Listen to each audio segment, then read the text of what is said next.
If you've been following the hype and the theories about Avengers 4, you've undoubtedly heard of the quantum realm. You've probably heard people say things like the quantum realm is the key to everything, or that the quantum realm is going to be the thing that helps the Avengers beat Thanos. Most of us nerds have surmised this from little clues in the Marvel movies and also things that have been said by the filmmakers and the producers. Well, we're finally getting to the point where there's enough information to formulate an actual image of how this will all fit together. In this video, I am going to explain to you the best theory yet on how the quantum realm will be used in Avengers 4 and what this will mean for the future of the MCU.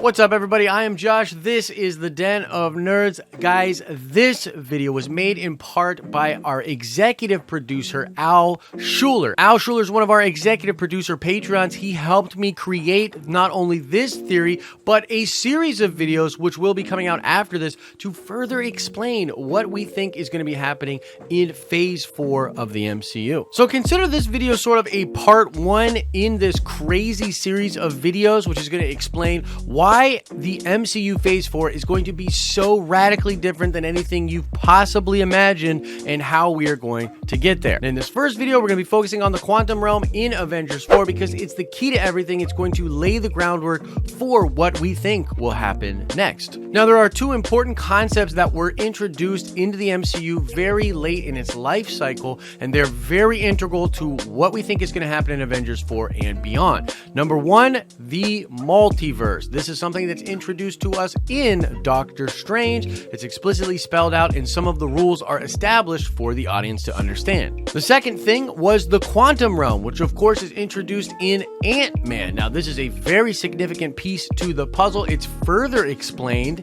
in Ant-Man and the Wasp, and from what we've heard of a lot of different actors, it will be even further explored in Avengers 4. Now, also interesting is that in the Ant-Man and the Wasp movie, we actually have these two ideas merged together, and the character that helps us understand this is the Ghost character. So the character of Ghost is affected super negatively by quantum energy or things coming from the quantum realm, and one of the symptoms of this is this phasing in which the Ghost character is actually existing in multiple universes at the same time.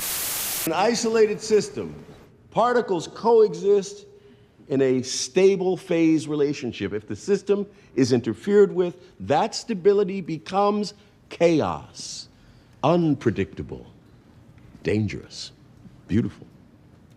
Isolated completely, a quantum system would revert back to separate states of matter, each entangled with a distinct state of its environment. In other words, the object in question would be both in and out of phase with multiple parallel realities.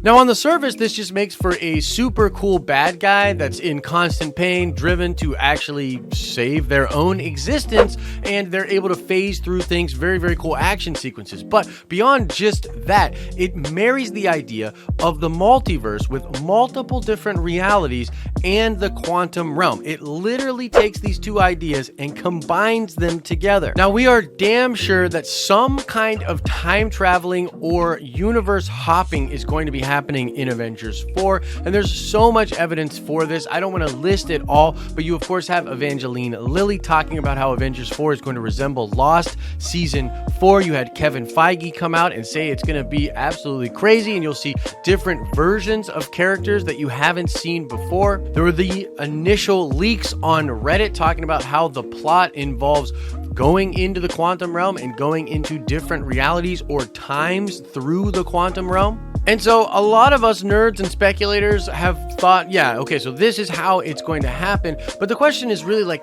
how are they going to make this work? And what I mean when I say that is, how are they going to get casual audience members to go along with this ride, to not just be taken out of the film and have their disbelief just take over their brain and they won't be able to just enjoy the movie anymore? Well, there's actually two reasons and two ways by which Marvel is going to accomplish this. Number one is what I call the soft landing technique. Now, Kevin Feige has stated often that this is something he uses in the MCU. Having Thor, the first movie that really explains magic and space within the MCU, the fact that audiences responded to that positively laid the groundwork for something like Guardians of the Galaxy. Guardians of the Galaxy lays the groundwork for the potential things they wanted to do in Infinity War. They sort of tease things, see how the audience responds, and then go from there. And as I stated, they've already teased the quantum realm in Ant-Man and Ant-Man and the Wasp, and they've already teased the multiverse in the Doctor Strange movie. Now, the second reason that this will work, the second way by which Marvel will make this easily digestible for casual fans, is through the Quantum City, and more specifically,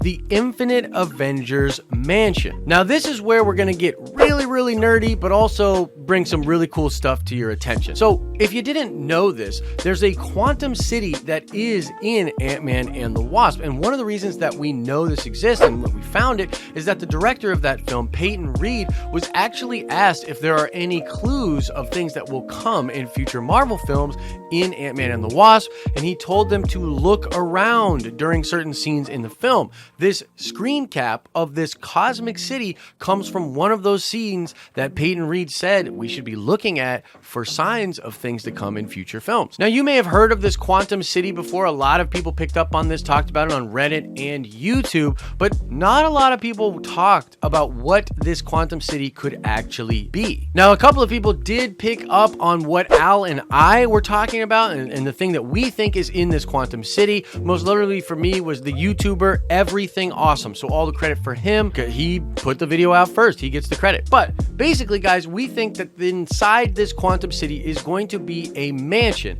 This thing will be called the Infinite Avengers Mansion, and this is straight out from the comics. Now, the Infinite Avengers Mansion is something that was created by Hank Pym, and he created this thing in a underverse which exists underneath the quantum realm or the quantum universe in Marvel Comics. It's a massive mansion with 1 million floors, each with 1 million doors on each one of them. In this mansion, they house different Avengers from different realities. There are pictures all along the walls of different awesome Avengers from different timelines or realities. It's a place where eventually the young Avengers and new Avengers start to train to eventually fight the Dark Avengers in our universe. And we're pretty damn sure that this is going to be in that Quantum City that was in Ant-Man and the Wasp. One reason we think this is the case is because it would make sense with something that Feige said about seeing different versions of the characters that we know. So not only could you get different familiar faces, which by the way, I do think is the scene we have seen of Tony Stark wearing the Sorcerer Supreme outfit. I think that's going to be in the Infinite Avengers Mansion. But beyond that, we'll also see pictures on the wall of other versions of characters. Maybe a Falcon Captain America, maybe a Winter Soldier Captain America, maybe all sorts of other Elseworld stuff in this mansion. It's also important to note that there was this concept of the Quantum Memory Palace, which was originally going to be put into Ant-Man and the Wasp, but it got scrapped from the film. It just was too weird of an idea. I think that ended up becoming the Infinite Avengers Mansion. I also think that the fact that this was created by Hank Pym is super significant. Recently, Michael Douglas came out and said that yes, the quantum realm is very important to Avengers 4, and that he believes the quantum realm is actually very important to the next chapter for all of the characters in the Marvel Cinematic Universe. So, number one, this explains a little bit of how that could potentially manifest, but more importantly, it explains why Michael Douglas would say that. If he is going to be involved with this role, and that the Hank Pym from the MCU is going to have built this thing, perhaps a Hank Pym from a different reality, then it would make sense that the directors talked to Michael Douglas about this. They have conversations with the actors explaining what is going on with the character and how it's significant for the future, sort of gets them excited, gets them hyped, and gets them into the role. Oh, by the way, we totally know Michael Douglas is going to be in Avengers 4 as well. Now, as I said, this I believe is the second way that Marvel's going to just make this whole thing make sense to casual audiences, because as opposed to having just crazy sci-fi explanations, going through wormholes, all this exploration, tough, weird sci-fi ways to get around quantum realm hopping, reality hopping, time skipping stuff, they will instead go to a physical city and interact in a physical mansion with other versions of the Avengers. This is a much easier pill to swallow for casual audience members. I mean, first of all, it'll be the actors that we know. I think Tony will be there, the Sorcerer Supreme Tony. I think we'll see other versions of the characters that we know, and you'll just have this physical set location, so it won't be as weird. Now, another reason why this makes sense is because it's gonna skip ahead. I mean, if we had to watch the Avengers go into the quantum realm, figure it all out, try to figure out how to traverse through time, there would just be so much trial and error. It would take up a big chunk of the film. By having the Infinite Avengers mansion already in the quantum realm, you skip all of that time. Tony and the Avengers show up. This other Tony or this other Hank Pym is like, oh, hey, yeah, you're from Universe 616. You guys are currently dealing with Thanos. That's pretty rough. Oh, here's a way you could get around the things that he's doing, and here's how you can travel to different time points in your own reality. It's just right here in this door. Having this setup is just beautiful. It will just make so much sense. I am so convinced that we are getting the Infinite Avengers mansion in Avengers 4, and that's going to be how we figure out all this quantum realmy stuff. Again, mansion with doors and Avengers that we already know there to explain things, way easier to swallow than like Stargate type technology, expanding, going on these different scavenges and trying to figure it all out.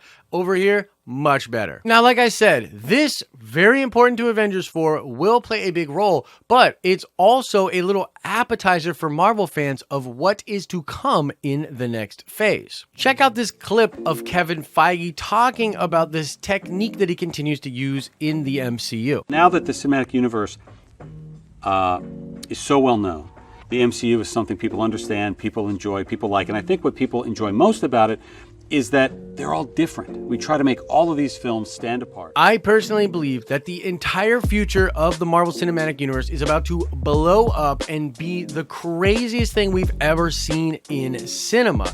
I just predicate this whole theory and all of the theory videos that will come after this in this current series on the fact that Feige is a genius. The fact that he understands the difference between just doing the same old stories or taking the same characters and putting them into new stories. He knows how to continually one-up himself and keep audiences engaged. Check out this clip where he hints at this type of a future for the MCU. It really was about saying, once you get that far into a series, the audience is saying, we're with you, we like these characters. They're not saying, we want exactly more of the same. They're saying, we want to spend more time with these characters. That's what I wanted watching films growing up. So we use it as an opportunity to say, we can go somewhere different.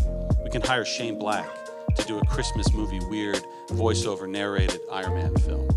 We can make the third Captain America film Civil War and bring in Iron Man and rip the whole universe apart. We can hire Taika Waititi and call it Ragnarok. People say, what does Ragnarok mean? I go, well, it's the end of days, it's the end of time, but it just kind of sounds cool.